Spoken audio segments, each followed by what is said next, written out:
We can or won't censor anyone's First Amendment rights to free speech. But we need to remind ourselves that each of us, elected representative and individual citizen alike, has a personal responsibility to maintain a level of public discourse that is respectful to people we disagree with and inclusive of different points of view. The governor's speech tonight was filled with a number of priorities: funding for transportation, higher education, and job creation. These are goals that Virginia Democrats share. Where we have serious differences, however, is how to pay for them.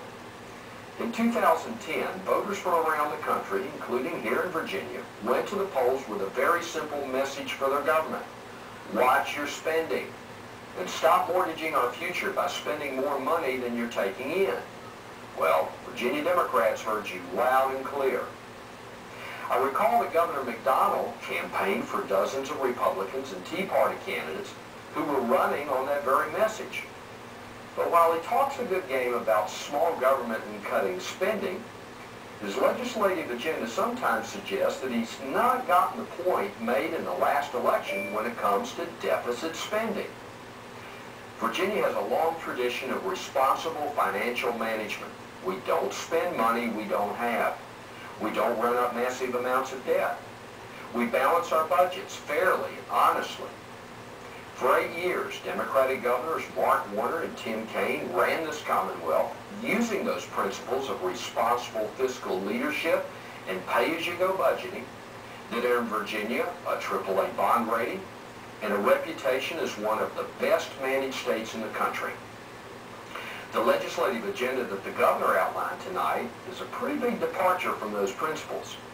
Worse, it's a real threat to Virginia's long-term economic health.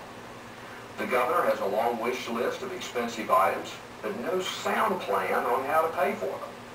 For example, he wants to take on over $3 billion in new debt to pay for transportation projects.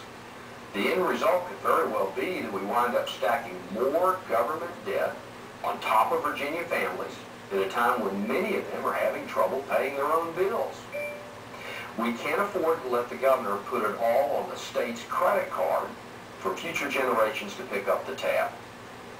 That's at the heart of the philosophical difference between Democrats and Republicans in Virginia. Our party is founded on the principles of economic growth, job creation, good education, and expanding opportunity around the Commonwealth, but we also believe in sound financial management. The governor and Republicans may be comfortable running up debt to pay for expensive priorities, but I believe I speak for most Virginians when I say we don't want to run Virginia's government that way. This session, Democrats are going to continue our fight for legislation that makes life better for Virginia families without mortgaging the future. Over the next few weeks, you'll hear us talk about bills that will create jobs, keep the cost of important items like electricity and cable service low, improve our public schools, and make communities across the state safer. We're completely focused on the issues that matter to families across this Commonwealth, which is why we likely won't support the governor's plan to sell off the state's ABC stores. The problem with that plan is the state receives a lot of money from ABC stores. Privatizing them will cost the state money. That means funding cuts to schools and police. In addition, the governor wants to triple the number of liquor stores in the state. We think most people don't want more liquor stores in their neighborhood. I'm proud of the proposals that members of the House and Senate Democratic caucuses have put forward. I hope my Republican colleagues, particularly those in the House of Delegates, will consider those proposals not based on the political party of the legislator who introduced them, but on the merits of the bills themselves. Over the next 40 days or so, Democrats and Republicans are going to have to work together on a lot of issues that are important to the future of our Commonwealth. Governor McDonnell is my friend. He and I both want Virginians to have good jobs.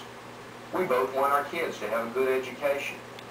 We want all Virginians to have a great quality of life.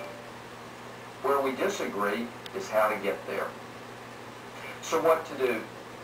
Well, we're taught from our very first days in kindergarten that we have to get along with our neighbors. We have to talk to one another and not just bicker back and forth in the newspaper or on TV.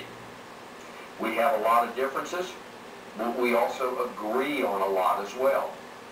Democrats have some serious concerns about the agenda the governor put forward tonight.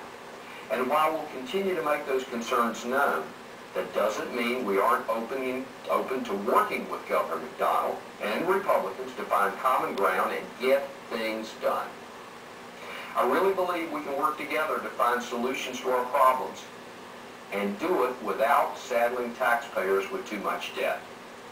So, to the governor and his party I say, let's find that common ground. Work with us, because we want to work with you. Let's create the jobs, improve the schools, and build the roads together. The people of Virginia expect that. No, they demand it. God bless the Commonwealth of Virginia and the United States of America.